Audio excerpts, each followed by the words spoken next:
You're welcome to the discussion segment here on the show. Now we'll be doubling on the conversation we had earlier on the president's, bold initiative to empower Nigerians youth through a 30-day national youth conference. Now this conference aims to tackle pressing issues like unemployment, social justice and education affecting over 60% of Nigeria's population. The president has emphasized that youths will be consulted through their representatives on conference modalities and delegate selections, ensuring their voices are heard in shaping policies that impact their lives.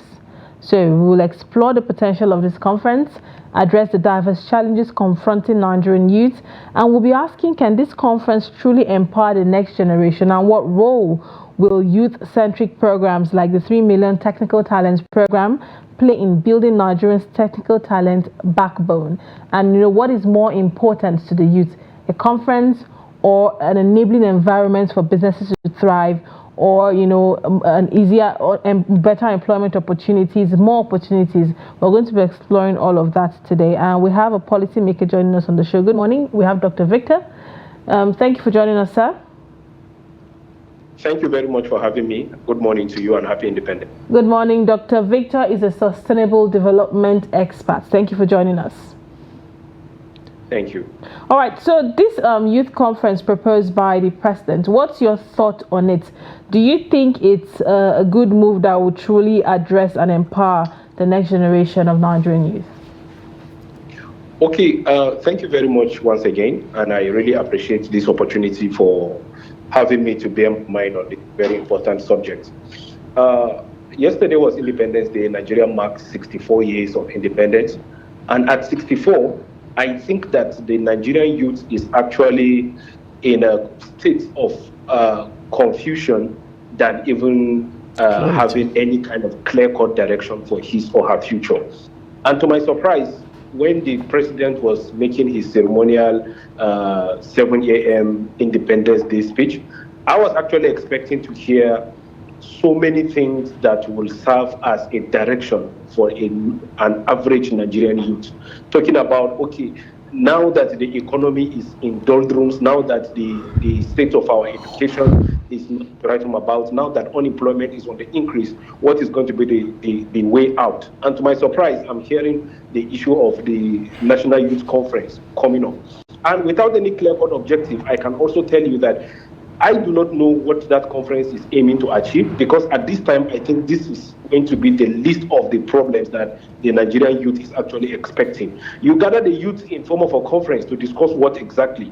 Because every solution to the problems that is bedeviling the Nigerian youth is at the helm of in fact, is on the table of the people at the helm of affairs. So you have the solution to the problem. Why are you calling people that you want to have a conference with them? With what objective exactly? So I think the decision to have a conference is leaving me more confused than leaving me with more certainty. But again, that confirms my doubt about the sincerity of this current administration to provide a lasting or a sustainable solution to the problem that is bedeviling the Nigerian youth. If the youth confab is the only solution they can think about after the myriad of problems that have been bedeviling us as a people, the protest of August 1st to August 10th, and even the protest that was carried out yesterday, if this is going to be the reaction, then I think that I am more pessimistic than optimistic about the future of the Nigerian youth. All right, Doctor,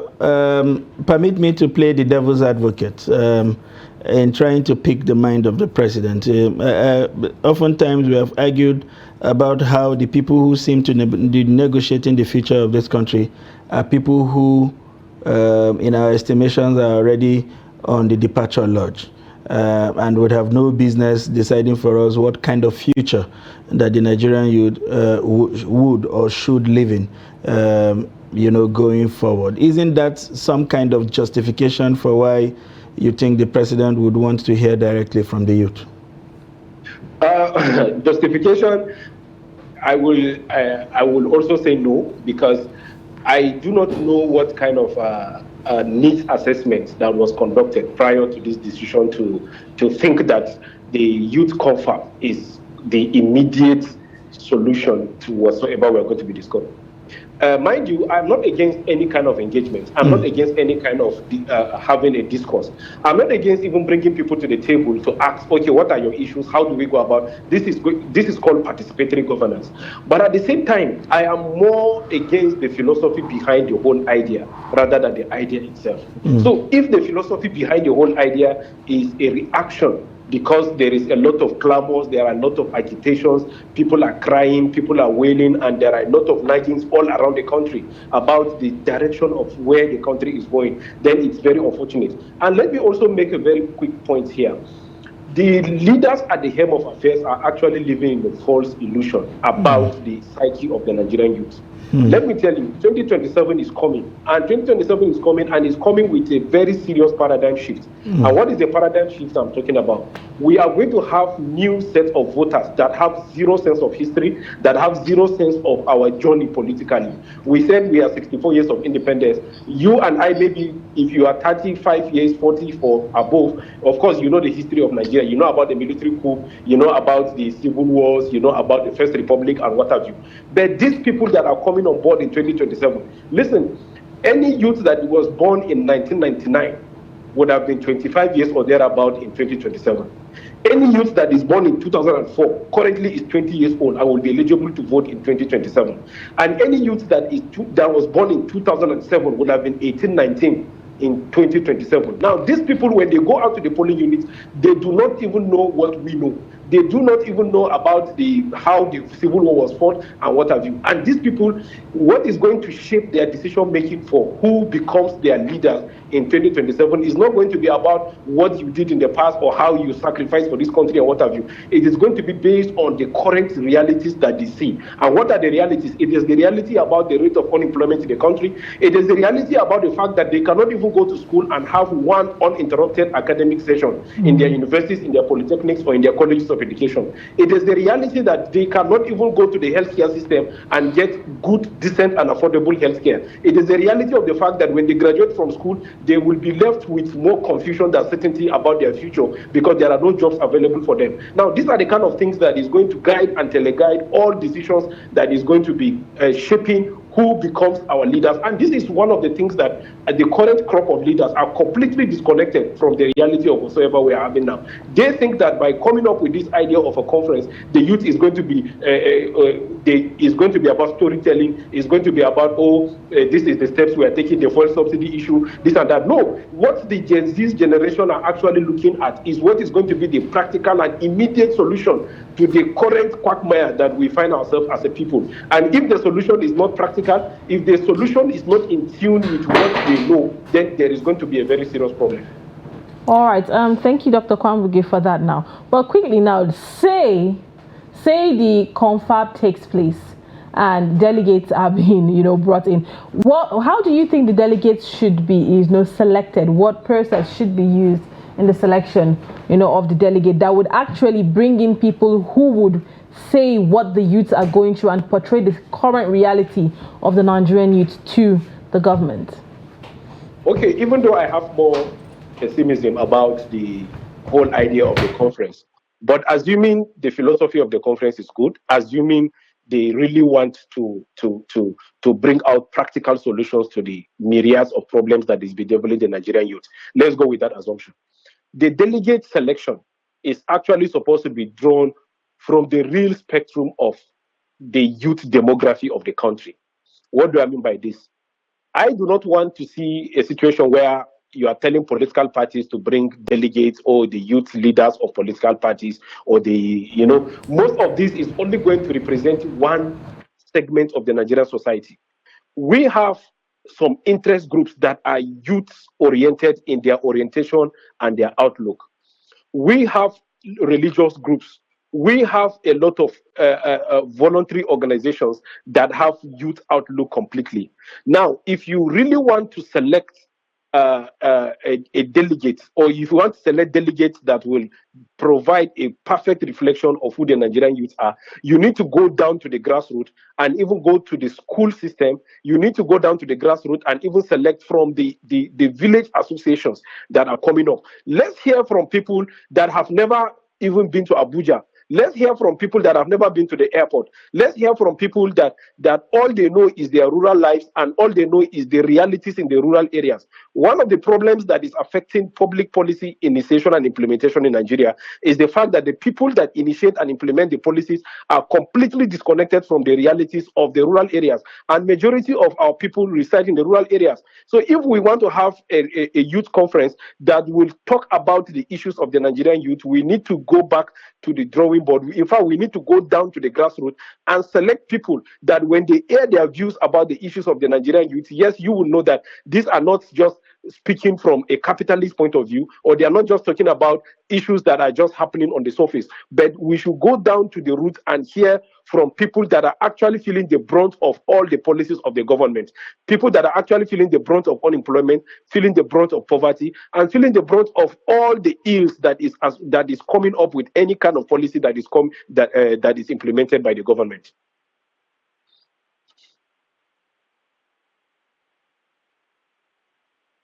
Delegates should be selected. At this point, I was just going to suggest, don't you think they should just do, someone asked, can it be made digital? Especially being the fact that it's for the youth. So would you think doing it digitally would make any difference or create more impact? I will say yes, and I will also say no. Yes, because since you are dealing with the youth, it is expected that an average youth should be well served in terms of using technologies and using digital systems. But again, I said, a vast majority of our people, a vast majority of our young people reside in the rural areas. How many of them can even use technologies? Because these are the people that you want to hear their views. These are the people that you want to hear from them. And the people that are residing in the rural areas, how many of them even have smartphones that they can even connect technologies, that can even connect Zoom, or that can even connect? So if you say you want to do a digital system, I think you will even create more problems than solutions. So I would say no, because the target population of the people that you want to listen to are not able to use modern technologies that will even be able to connect. So if you say you're using technologies, I think the concentration will be on the kind of people that I told you earlier on, that will only present the views of the bourgeois, that will only present the views of the upper class, whom at the end of the day is only going to be tantamount to shooting a mosquito with a gun, which is a waste of bullets. Thank you very much, Dr. Victor, there for those insightful contributions. We now have joining us in the studio Dr. Hashim Suleiman. Dr. Suleiman is the founder of the Initiative for Equity and Good Leadership. Yeah, it's a pleasure it's a pleasure to have you join us in the studio. For once, it appears that the youth is at the center stage of a national conversation. Yeah, owing largely to the president's statement yesterday of his intention to convene a national youth confab. We've had merits of opinion around whether or not this is the time to be talking about a confab, when it does appear like the issues that are affecting the youth are well known to everyone, and we can as well just go to solutions rather than gather people in Abuja for another talk shop. And that is also supported by the fact that we had a general confab some 10 years ago, and that report is still gathering dust somewhere in the presidency or in the office of the secretary to the government of the federation. I want you to give me your perspective around all of this argument, and whether or not a national youth confab at this time in our national life, given all of the things we are enduring as far as cost of living crisis is concerned, is something we should be having a conversation around. Great, yeah. So thank you, and I want to start by first of all highlighting the fact that I personally have been in the whole center stage of this whole youth discussions for over a decade now. And I can tell you I'm pretty experienced in it to understand all of this. So when you say statements like now the youth matter is becoming in the center stage, I tell you that it's always been. Perhaps we've always played the ostrich on it, and so it kept on deteriorating up until now that it has started to stay. So if you ask me, I would say that it's a step in the right direction for the president to call up for this conference. Now, you see, we're a nation that loves a lot of conjectures. without necessarily looking deep into some of these things and trying to make a context of it. So we've made it more like a culture to always want to question, why should the president put fuel in his vehicle and go to the airport? Why should there be light in the presidential villa? So we're making the whole conversation too mundane to make it look like we should all maybe go back to some sort of an abyss, you know, always painting this Armageddon situation. So if you ask me that the situation of the Nigerian young person, does it warrant that the government should spend probably even $1 trillion to get the mindset to be aligned towards productivity that we so much need right now to have all of the economic prosperity you need? I feel it's worth it, even amidst the scarce resources, that sector. Because look, the major problem right now is the fact that the young people constitute 60 to 70% of the population. And naturally, that should be a blessing to the nation had it been they were productive. And so we could even now go further to look at those young people who have chosen to make sense of what they want to do by themselves without even having any support. Look at how much that industry is booming. Flavor recently sold out the O2 Arena in London. Same Ashake did the same thing maybe a week later. These guys are practically selling out everywhere by themselves. So that means that sector, those guys were able to make it productive. And whether you like it or not, the sort of the investment they bring in indirectly into this country is not measurable. So now, some of us tried as much as possible a decade ago coming to today and tried to organize the young people to come together, because we actually long recognized that 70 to 60% of the population are young people. So we said, hey, can we all come together? And that was when we did 30% or nothing in 2014. We're asking for 30% affirmative action for the young people, and we're not even saying only in governance or all the political parties. We're even encouraging private sectors to bring in young people and give them 30% slots so they'll be able to. Guess what? We went through hell trying to organize that stuff. If you go to different environments, they will start to ask us then whether it was Buhari or Jonathan that was sending us. And we wondered, we said, hey, this is our own money we're putting into this so we can all come together. So the mindset was extremely terrible. The lack of unity was apparent. And that's why you see, for example, let me just end with this so you can proceed, that, for example, NSAS protests. A lot of people said, yeah, this was some good wake up by the young people. But you could see that it was one-sided in the country, right? Some other side didn't come out. That shows what? Lack of unity. So all of these problems and more are bedeviling that whole youth sector that requires this sitting down, coming together to sit down and be able to all of us to fashion out how we feel we should be treated in this country. So the argument about Nigerians who disagree with the idea of a talk shop is that there's a consensus around what affects us all, whether you're a youth, or you're a teen, or you're an adult. Yeah. Lack of quality healthcare, which of course would then ensure that the youth never even lives up his full potential because of stunted growth.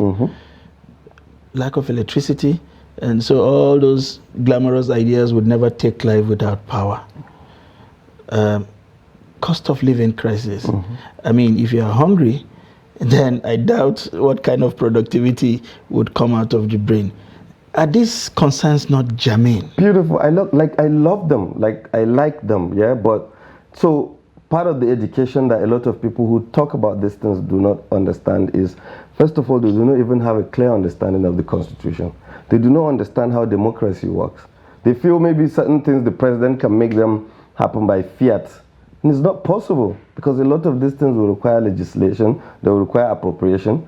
You make appropriation, the president sends a proposal of an appropriation, for example, to complete a certain power plant, and the National Assembly, which has power to appropriate, chooses to say, no, we have conferred with our constituents, and they feel this one that you want to do is not it. They have a right to take out that money and put it anywhere they want. So you could see civil societies like Budget bringing out a whole lot of appropriated funds that, so for crying out loud, if as a young man now I want to appropriate my anger or my displeasure with the system, am I not supposed to appropriate it accordingly, so I would understand, okay, Mr. President, this is not Mr. President, or this is that other person. So when you also say to the need for these same young people who constitute 70% to participate in the system.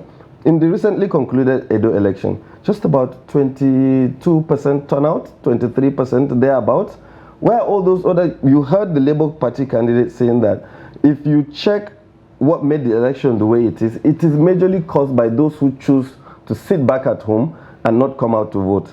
Those are young, same young people you're talking about. So as much as these concerns that you mentioned are valid, but how then do you move to ensure that these things are met? It is purely by participation. Participation like ensuring that you vote in the appropriate people to come to the National Assembly and be able to complement the executive, or perhaps check the executive and make sure that these things you're talking about are there. Things like civil society organizations. But do you understand right now that civil society itself has kind of dwindled in Nigeria in terms of the pressure? And democracy is a form of government that requires a whole lot of pressure. You need to put in pressure. And if you want to put in that pressure, your number has to be sufficient. Okay. And that's why if you look at the protests, are not really, because the numbers are meager, they're not enough to exert the necessary pressure you need to get some of this. So these are the realities that are on ground. All right, thank you for the points you've made. We still have Dr. Kwambuge on the phone. So Dr. Kwambuge, please, we'll get your reaction shortly. But I'm glad you came out to say you have been at the forefront of this, which is quite good. And I'm also glad you've pointed out the challenges faced by civil society and people who are clamoring for youth involvement have faced. And we've also spoken it here not once, not twice, that, you know, Nigerians have a certain lackadaisical attitude towards government affairs. And that is stemming from lack of trust and lack of transparency on the part of the government. People do not trust that the government have their interests at heart. Even this comfort that is coming up, people see it as it's just another way for them to take up money. But yes, you've been at the forefront. What would you say are the major challenges? Let me use, for instance, we have Pana here.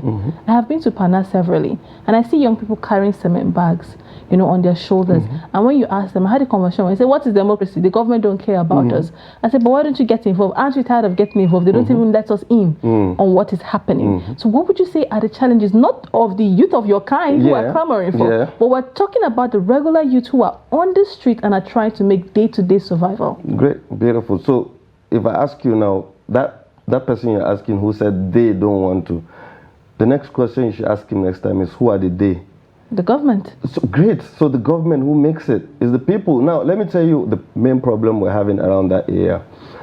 Over time, there has been a breakdown of our social infrastructure, from family to religious institutions to traditional institutions, because trust me, there are some intrinsic values that the government will not instill in anybody.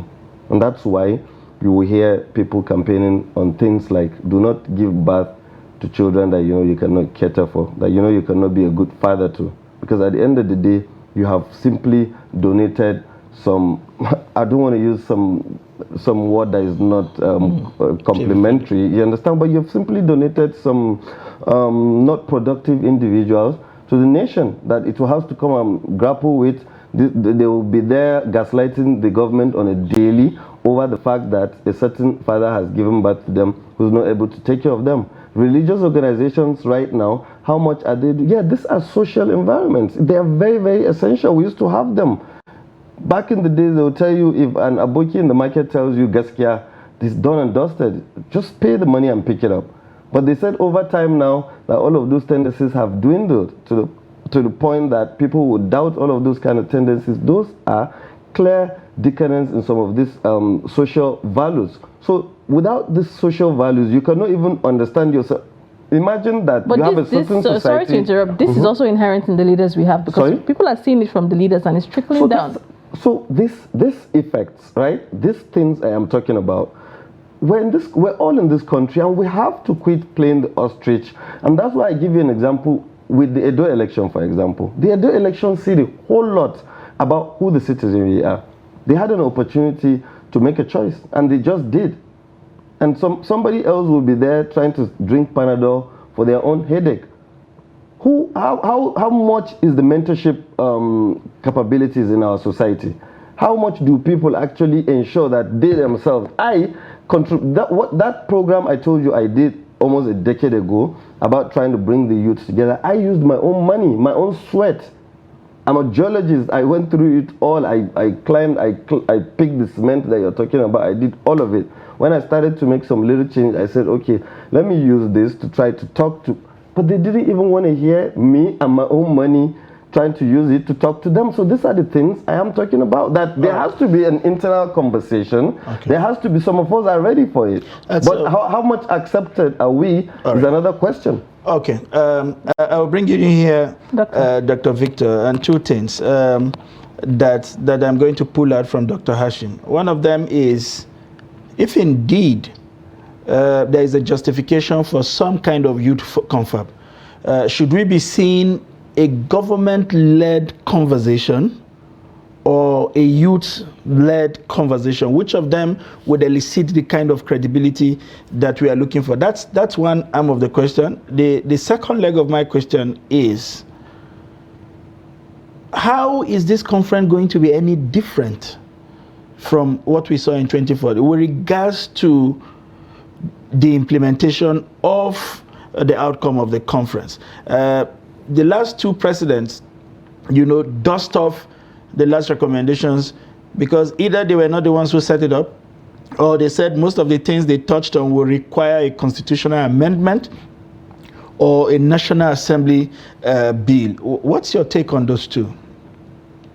Okay, thank you very much. I think I will start from the question you asked. The big question that I think we need to even ask ourselves is, to what extent are we even ready for a proper youth involvement in governance and politics in Nigeria?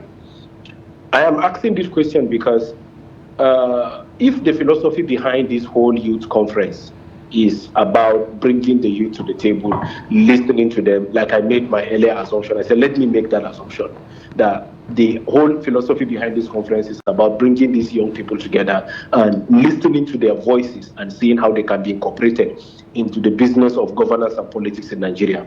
Excellent. But the whole idea is that, to what extent do we even have the political will? To what extent does the government have the political will to implement all of the resolutions or all of the communique that is going to be issued out at the end of that conference?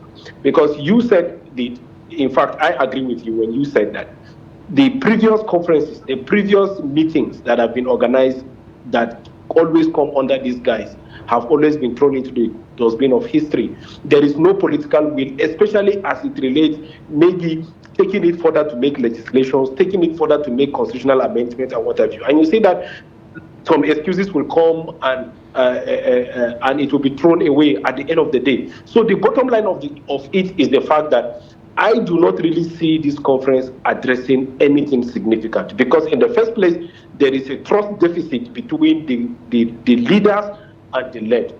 Even when this whole announcement was made yesterday, you could easily see the reaction. You could easily read the mindset of an average Nigerian youth that, okay, this is also another opportunity for a financial jamboree to empower some people, to bring some people in Abuja in the name of, okay, we are coordinating logistics and what have you. So there is no trust at all. And I also asked another question. What about the institutions of government that are saddled with the responsibility of promoting what this conference is supposed to promote? We have a national orientation agency in this country. We have the Ministry of Youth in this country. We have so many agencies that are ordinarily, they are saddled with the responsibility of promoting what the objective of this conference is supposed to do. But what are they doing?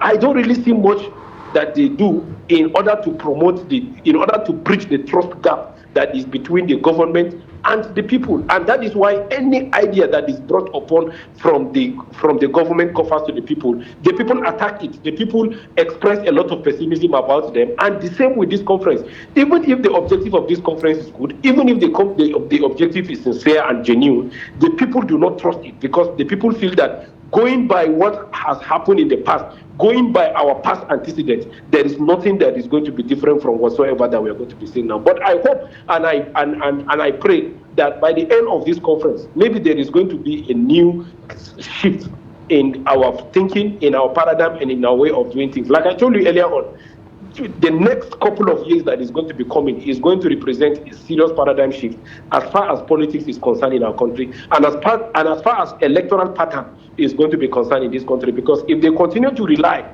on what we know as history or all those things that we were taught in school, history, government, and what have you, if that is what has been shaping our political decisions, the next couple of years is going to come with a new set of thinking for the young people that are going to be coming on board, who are mostly interested in practical and immediate solutions to our issues. The young people currently are only thinking about what is going to be the immediate solution, and that is why, you do not blame them. They are in a hurry, and that is because there is no going by our past history. The whole hope has been dashed for the Nigerian youth, and that is why you cannot blame them when they want immediate solutions to our problems. And I do not think that this youth confab can bring this immediate solution, unfortunately. Thank you very much. Dr. Hashim, I will take your closing thoughts around what this conference portends for us and why we should be hopeful. So the thing is, pessimism has been part of the biggest problem. In fact, when you say that because there had been trust deficit over time is the reason why people will not participate, it is the lack of participation that has created all of the tendencies where people, undesirable people, get to power, and then they're not able to do what they have to do, and then it keeps eroding. So it cannot be a reason. So for example, if you have a perception of elections not being free and fair, it's not reason why you should not come out for the next election, because you're not coming out already give them the leeway to perhaps continue to perpetuate what it is that you're perceiving that it's happening. So at the end of the day, look, we have to use platforms like this rather than use it to dampen the spirit of people. We have to encourage. It's about participation. The success or not of the upcoming conference is all up on the young people. So they have to take up this. The president has announced it. That means he wishes to do it, right? So it is left for people now to start to organize. As against trying to be antagonistic to it right now, start to organize in your little spaces. Democracy is about participation. It's about pressure. If you say the confab that was done in the past has not been implemented, it's perhaps because the people who participated in it never exerted enough pressure or made enough case to be able to put them together. So confab is going to happen. People have to participate. People have to own it. And then whatever it is that comes out of it, there has to be also an organized pressure to be able to get it to fruition. I think if with all of that, with a change in the mindset, we use all of these platforms to insist that there has to be change in mindset. The confab will aim to achieve more of that. And going forward, we'll see some more productive young population. I like that we're ending on a rather positive note, if you ask me, but very german questions and concerns have been expressed that cannot be wished away, and I know the government is listening to take them seriously. Dr. Victor, thank you very much for finding time to be with us as against all other pressing engagements that you have lined up for you today. Thank you so much for having me. Thank you. Thank you. And in the studio with us, Dr. Hashim, it's a pleasure to have you join us. And we hope that as this idea develops into something concrete, we will have the opportunity to continue to review and provide directions where they need be. By any means, we have to up the conversation. Absolutely. It's all about conversation. Thank you very much for finding time to be here. It's been a pleasure doing this again this morning. Let's do this again tomorrow. I'm Sunday Michael Ogo. And I am Lilian Ogazi. Thank you for sticking with us. At the top of the hour, we'll have sports and we'll have business and the news. Don't go anywhere. Thank you once again for joining us on Daybreak.